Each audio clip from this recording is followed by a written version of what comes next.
Le manque d'eau potable dans le district de la Tchango, un véritable chemin de la croix pour les habitants. Tout le jour, à la levée du soleil, les Quinoises et les Quinois de cette partie de la capitale battent le pavé à la recherche du liquide précieux. C'est le cas par exemple au quartier 3, 4, 5 et 7 de la commune d'Ndjili. La population en a ras-le-bol. Elle interpelle les responsables de la régie des eaux à trouver une solution durable. Bon, la demande que je peux faire à la régie des eaux de réguler cette situation.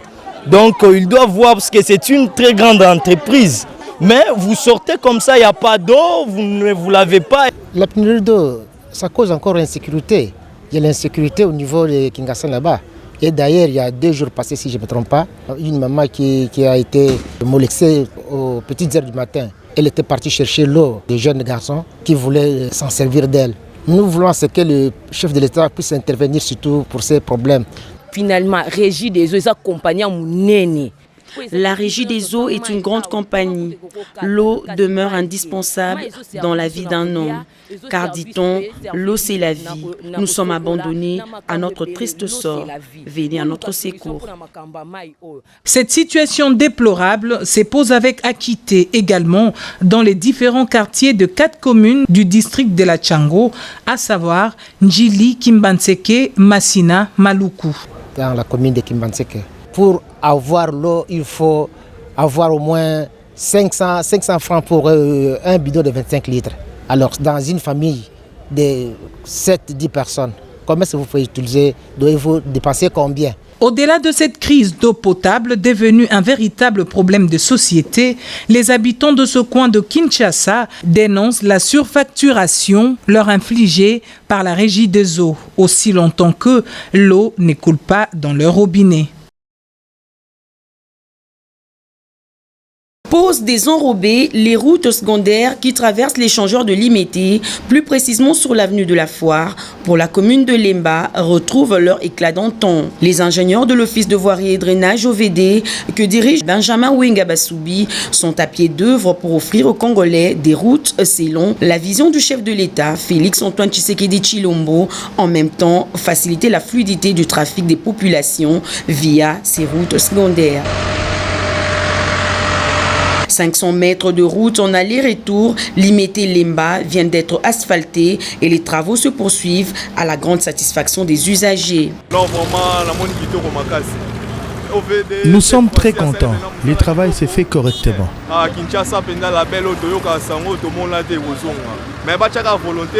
S'il y a de la volonté, beaucoup de routes peuvent être reconstruites.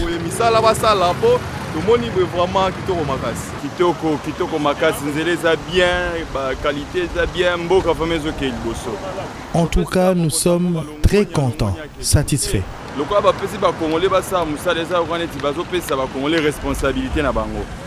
C'est bien, un minimum de volonté suffit pour que les routes secondaires soient remises en état et décongestionner ainsi les principales artères sujettes à des embouteillages monstres aux heures des pointes. C'était long périple effectué à l'aéroport de Kolosi par le ministre provincial de l'énergie et des transports, Thierry André Kakwata, ce mardi 13 août 2019, avec commission principale, inspecter les travaux du prolongement de la piste et constater les difficultés qui sévissent. La modernisation de l'aéroport de Kolosi est l'une des priorités, a déclaré le ministre provincial du transport, Thierry André Kakwata. La même vision du gouverneur de province parce qu'il est attentif, il est attentionné et il veut voir cet aéroport, il veut voir les infrastructures de cet aéroport être modernisées. Et d'autant plus que même moi-même, mon ministère, c'est un cheval de bataille pour que nous puissions doter de Kolwezi, la capitale de la province du Lualaba, la capitale mondiale, des infrastructures dignes et d'un aéroport international digne du nom de Kolwezi. Dans sa suite, il a été conduit par le responsable de l'RVA Kolosi, Madame Janine Ditenda, où le ministre provincial a visité plusieurs postes de travail pour chuter aux zones de visibilité de l'aéroport de Kolosi, d'où les constats et amers. Le gouverneur de la province, dans le souci de développer le Lualaba, particulièrement la ville de Kolwezi, se disait qu'il fallait moderniser cet aéroport. Il a pu signer un contrat en septembre 2018 pour la modernisation de cet aéroport, de sorte qu'il puisse réellement refléter la capitale mondiale du cobalt. Il faudra noter que c'est une première visite d'inspection à l'aéroport du nouveau ministre provincial du transport. Et donc pour la suite, la détermination est au rendez-vous pour la modernisation de ces lieux touristiques. Voici ce qui reste de la morgue ultramoderne de Kananga après l'incendie qui s'est déclaré au complexe mortuaire José Oudney situé en plein centre-ville de Kananga. Ces feux d'origine inconnue a causé d'énormes dégâts matériels considérables, affirme le responsable de cet établissement funèbre, José Ndaye. Les sentiments de chagrin, les sentiments d'anxiété, les sentiments de mécontentement du fait que la morgue a été installée en tant qu'une réponse aux problèmes ressentis par la population kanangaise. Vous allez constater que depuis un bout de temps, la ville de Kananga n'avait pas de morgue. Il fallait peut-être franchir des milliers de kilomètres pour pouvoir aller déposer un corps à la morgue dans des conditions un peu compliquées. C'est ainsi que nous avions pensé, tant soit peu contribuer à deux volets au développement de notre chère province. Un secours de sorte que nous puissions ensemble redynamiser ces services qui sont aujourd'hui anéantis. Comme vous allez le constater, aujourd'hui c'est difficile que nous puissions encore nous réjouir de ce que nous avions comme service dans cette ville. Les 3 corps sans vie qui étaient gardés ont été calcinés. Cet incendie qui emporte plusieurs biens de valeur laisse la ville de Kananga sans morgue répondant aux normes internationales. Au nombre de services partis en fumée, il y a la bianderie, la salle d'embaumement, la boutique mortuaire ainsi que la pompe funèbre. Que les autorités qui nous entendent puissent voler au secours de cette ville en contribuant tant soit peu à la restructuration ou à la redynamisation de tous les services qui sont aujourd'hui partis. Des cris de détresse sont lancés pour que le gouvernement de la République démocratique du Congo dote la province du Kassai central d'un camion anti-incendie pour éviter de tels dégâts dans l'avenir. Voir cette morgue prendre feu, c'était quelque chose d'extra. Nous, à Kananga, on a vécu des gens inhumés dans des conditions inhumaines.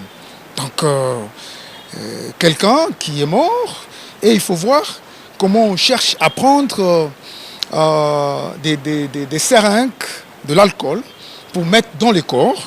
Voilà, c'est vraiment dégueulasse, c'est vraiment faribole. Et d'un coup, une morgue comme ça, là, à Kananga, on a dit merci à Dieu. Et la morgue n'a pris que peu de temps pour Kananga. Ce complexe, inauguré dernièrement, offrait plusieurs services funèbres, dont le principal était celui de cette morgue de 24 places. C'est très simple, on veut arriver à donner les soins de santé à toute la population du Congo. Et ces soins de santé doivent être de qualité et sans ruiner les familles. Voilà un petit peu la mission que le président nous a confié. Et le but de ma mission ici, c'est de voir les zones de santé pour voir justement quelles sont les offres de santé qu'il y a en termes d'hôpitaux, en termes de cliniques.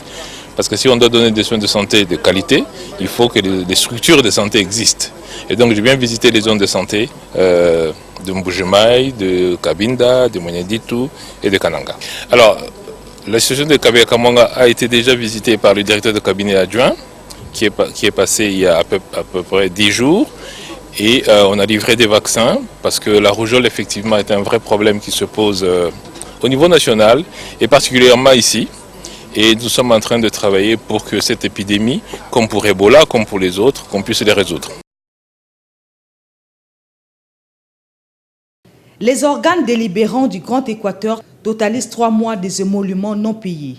Les députés nationaux élus de cette partie du pays l'ont exprimé au speaker de la Chambre basse du Parlement.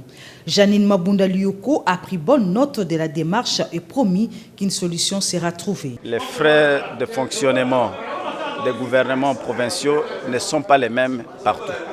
Et nous avons pensé que ce genre de questions, il fallait les mettre à la disposition de la présidente de l'Assemblée nationale pour qu'elle puisse voir dans quelle mesure aider les assemblées provinciales à fonctionner normalement pour qu'ils ne puissent pas avoir des arriérés et qu'il y ait un équilibre entre les gouvernements provinciaux. Pour sa part, le caucus des députés nationaux de la Grande Orientale a échangé avec la présidente de l'Assemblée nationale sur les questions d'actualité. Elles sont liées à la fois à l'insécurité qui a élu domicile dans l'ex-province orientale et aux besoins sociaux de leurs bases respectives. Chaque député a eu l'occasion de s'adresser directement à la présidente de l'Assemblée nationale et ils ont reçu des réponses appropriées, en tout cas à chacune des questions, parce qu'il n'y avait pas de questions taboues. Et les députés félicitent vivement l'honorable présidente Janine Mabunda Lioko pour cette disponibilité, pour cet esprit d'ouverture et espèrent vraiment que tout le mandat va se dérouler dans ce contexte de convivialité, d'écoute comme il l'avait promis. Dans sa politique de proximité à l'écoute du peuple, l'honorable Janine Mabunda Lioko Moudiaye s'est entretenu également avec la délégation des élus du Nord Kivu. Ils ont évoqué des questions en rapport avec l'évolution de la maladie à virus Ebola. Les contraintes sécuritaires et l'administration du vaccin dans la région touchée ont fait l'objet des échanges. Concernant les gaz méthane, les députés nationaux élus du Nord Kivu tirent la sonnette d'alarme pour que la République démocratique du Congo s'y attelle afin d'éviter tout risque de catastrophe humanitaire.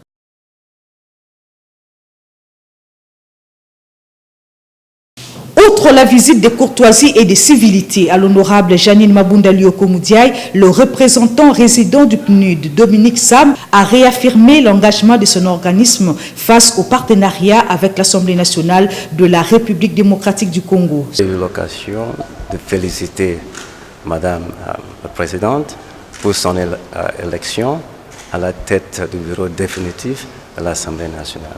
C'était aussi un moment pour moi pour réaffirmer, n'est-ce pas, le partenariat, très bon partenariat qui existe entre le PNUD et l'Assemblée nationale.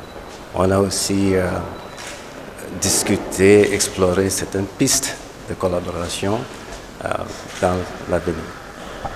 À son tour, le directeur général ad intérim de l'ARCA a évalué avec les speakers de la Chambre basse du Parlement le progrès réalisé depuis l'adoption et promulgation de la loi sur la libéralisation du secteur d'assurance. Nous sommes aujourd'hui venus expliquer à Madame la Présidente qu'il y a une étape importante qui a été franchie. Il y a 4 nouvelles sociétés d'assurance, avec la SONAS également, qui travaillent. Donc on a 5 opérateurs en tant que société d'assurance, également des sociétés de courtage. Elle a accueilli avec beaucoup de joie et de satisfaction le fait que nous ayons ces avancées-là. Et dans ces recommandations, il y a beaucoup d'autres étapes également importantes qui doivent être franchies.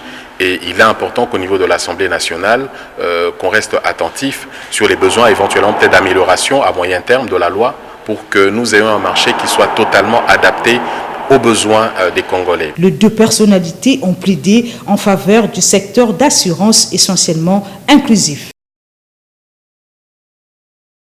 C'est sous instruction du Premier ministre sortant Bruno Tshibala-Nzenze que s'est tenue la réunion sur la gestion et la sécurisation du patrimoine immobilier du domaine privé de l'État. Ce dernier est confronté aux problèmes de spoliation à grande échelle, cela depuis des lustres. Selon les experts, plusieurs immeubles de l'État congolais sont en procès dans les cours et tribunaux. Parmi les problèmes rencontrés, il y a l'absence des titres établis au nom de la République, poussant ainsi les particuliers d'en établir pour leur compte, et les jugements iniques souvent rendus en défaveur de la République, dont les 3/4 sont dits par défaut. L'état des lieux est catastrophique. Ça veut dire qu'au fil des années, il y a eu spoliation des maisons de l'État, de sorte que le rythme avec lequel l'État perd ses maisons, soit par la corruption pure et simple. Alors nous sommes penchés sur la question, il y a eu beaucoup de considérations et en définitive, il a été décidé de créer une commission permanente chargée en réalité de récupérer les biens de l'État. Donc les missions sont assez clairement définies. Mais en même temps, il y a la composition qui contient aussi bien les délégués de la présidence de la République, de la primature, des différents ministères concernés et des services spécialisés comme l'armée et la police. Donc nous sommes partis là pour une grande conquête, récupérer les maisons de l'État spolier, mais en même temps empêcher de nouvelles spoliations. Parmi les solutions préconisées par le gouvernement de la République, il y a la création d'une commission permanente chargée d'inventorier les biens immobiliers du domaine privé de l'État à Kinshasa et à travers toutes les provinces. Plus de 500 Congolais sont incarcérés dans les prisons ougandaises et plus de 200 Ougandais dans les prisons de la République démocratique du Congo pour diverses infractions, parmi lesquelles les pêcheurs congolais accusés de pêche illicite dans les eaux territoriales de l'Ouganda. L'échange de ces prisonniers dans le cadre de la coopération judiciaire a fait l'objet de la réunion préparatoire de la grande commission mixte RDC-Ouganda, présidée par les ministres d'État, ministre intérimaire de la Justice et garde des Sceaux, Azarias Ruberwa-Maniwa. Ils ont fait le point en présence du ministre de la Pêche, Daniel Paluku Kisakaye-Rehere. Ici, la stratégie, au-delà des accords qu'il faut mettre en œuvre, c'est de voir comment, sur le plan diplomatique, la question peut se négocier, de sorte que ceux qui n'ont pas commis des crimes majeurs soient libérés, soit par réciprocité, soit autrement.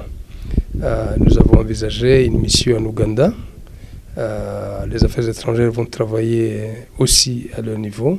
L'important, c'est de trouver urgemment des solutions appropriées pour la libération, notamment de ceux qui sont détenus pour des faits mineurs.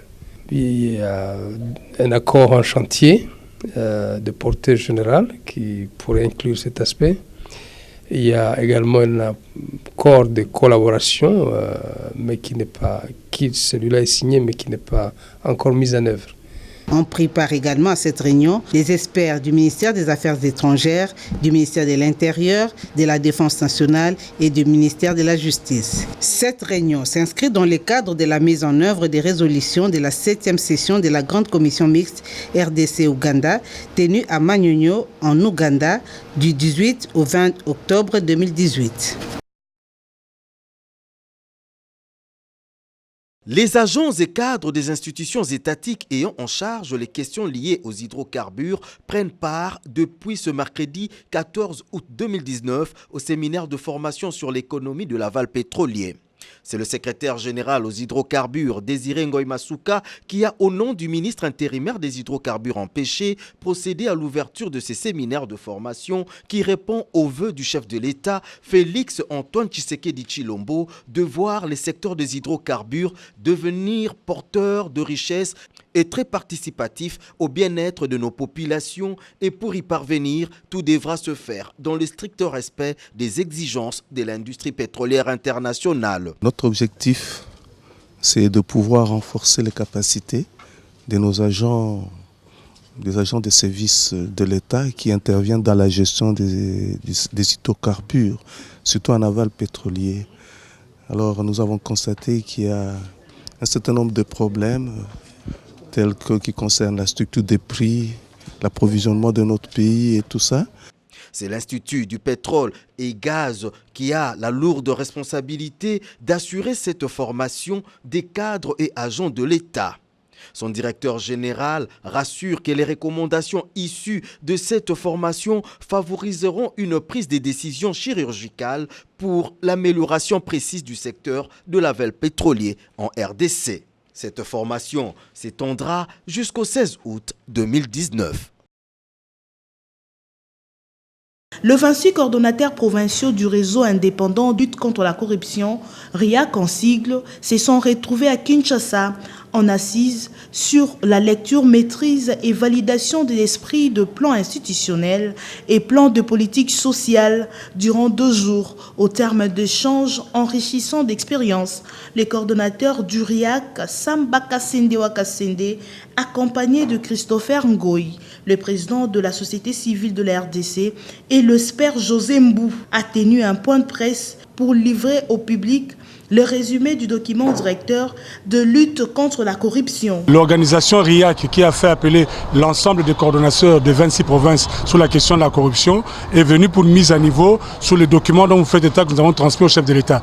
Ce document que nous avons transmis au chef de l'État, c'est pour une nouvelle priorité de lutte contre la corruption. S'approprier des grandes lignes qui ont été décidées par les conseils exécutifs, la mise en œuvre de la politique générale du chef de l'État en matière de lutte contre la corruption, les méthodes, les mécanismes de cohabitation, de sensibilisation et de réconciliation nationale dans nos provinces respectives.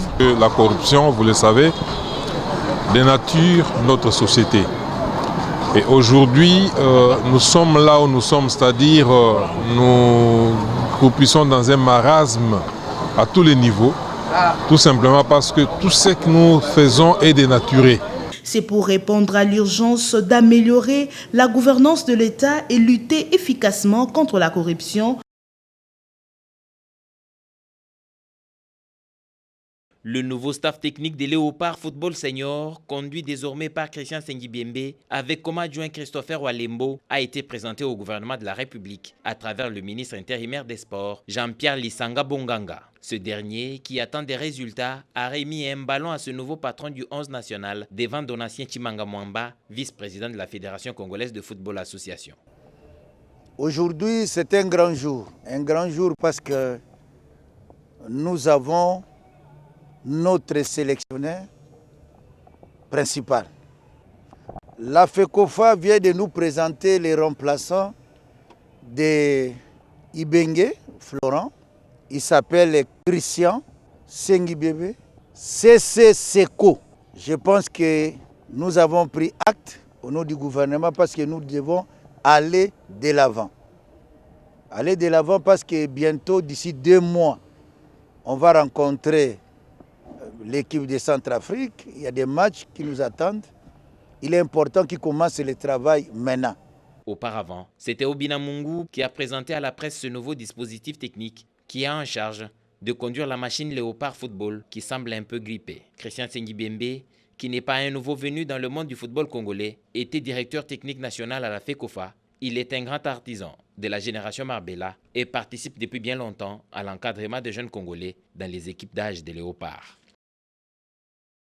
Ils étaient 11 000 en 2016 au Soudan du Sud. Les réfugiés congolais des territoires de Faradj, en province du Haut-Tuélé et de Kalehe au Sud Kivu, peinent à se réinsérer dans la société après leur retour à la maison. Parce que des maisons, en tout cas les leurs, ont été détruites. Les familles d'accueil qui les ont reçues n'ont pas toujours tout ce qu'il faut. L'atelier qui s'est ouvert ce jour permet d'évaluer l'impact du retour des réfugiés en RDC, notamment les relations avec les résidents et les autorités locales. Des recherches ont été menées, des présentations faites par le professeur Jean-Claude Moulitano d'Action pour la promotion rurale et Godefroy Mouzalia du groupe d'études sur le Congo Sécurité Humaine ont permis des échanges enrichissants. Vous savez, le réfugié constitue une catégorie de la population la plus vulnérable.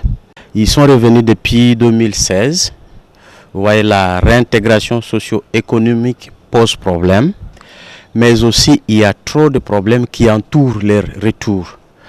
Alors, nous sommes venus présenter aux acteurs humanitaires qui sont sur le terrain ce qui se passe et pour voir ensemble comment on peut améliorer cette situation sur le terrain. Le vrai problème, c'est leur prise en charge, leur réintégration, leur réinstallation. Au regard de la pertinence des recommandations, le travail de concert est indispensable pour assurer une réinsertion sociale à ses compatriotes. Le registre de l'humour lui a permis de gagner le cœur de millions de Congolais. Elle décède en laissant un goût insatiable aux téléspectateurs avec son sens inné de la scène théâtrale. Solange Mindondo, du moins la nouvelle de son décès, s'est répandue comme une traînée de poudre. La famille, premier cercle de la vie touchée, a reçu les réconforts moraux et financiers de la communauté. Parmi ces personnalités éprises de bonne volonté figure Henriette Ouamou, l'élu de la Funa, qui, dans un élan de solidarité, a posé un geste de bienfaisance. Geste salué par le père de la défunte. Que je suis surpris d'avoir des gens qui ont au cœur de cette maman ici, de notre député national. Je m'y attendais le moins. Je vous avoue que je suis très surpris et je lui remercie au nom de toute ma famille. L'artiste ne meurt jamais, dit-on, mais ce même artiste, de son vivant, est souvent dans une précarité qui ne dit pas son nom, très souvent visible qu'après la mort. Le cas de Solange Mindondo est édifiant pour le pouvoir public appelé à assurer un environnement propice pour l'éclosion des talents.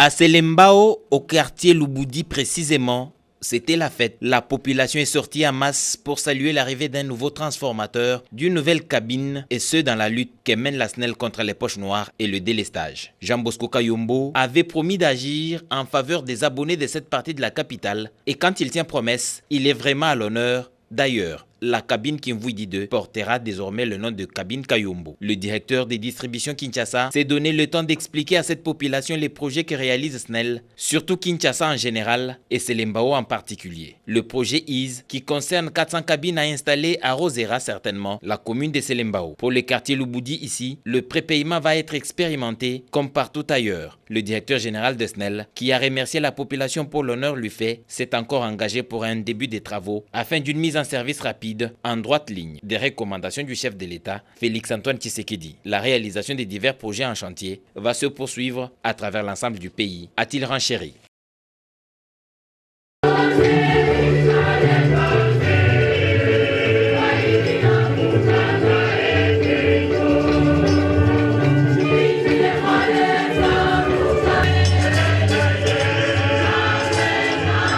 C'est au cours de la célébration de la fête de l'Assomption de la Vierge Marie que Monseigneur Nestor Ngoï Katawa a ordonné 2 diacres, Alain Nonde et Michel Kibessa, et un prêtre, Alex Sendra. Une cérémonie à laquelle le vice-gouverneur Fifi Masuka Saini a participé et quelques membres du gouvernement. Dans son homélie de ce dimanche, Monseigneur l'évêque du diocèse de Kolwezi a centré son message sur le respect à Marie. Prière, louange étaient au rendez-vous. Enfin, ce fut le moment de l'ordination et la bénédiction par tous les prêtres du Lualaba qui venaient de clôturer leur retraite. Après la prière, le diocèse venait de s'enrichir de 2 diacres et d'un prêtre à la satisfaction des familles et des milliers de chrétiens catholiques venus de 4 coins de la ville pour cette célébration. Fifi Masuka Saini, vice-gouverneur, est revenu sur l'essence de la journée.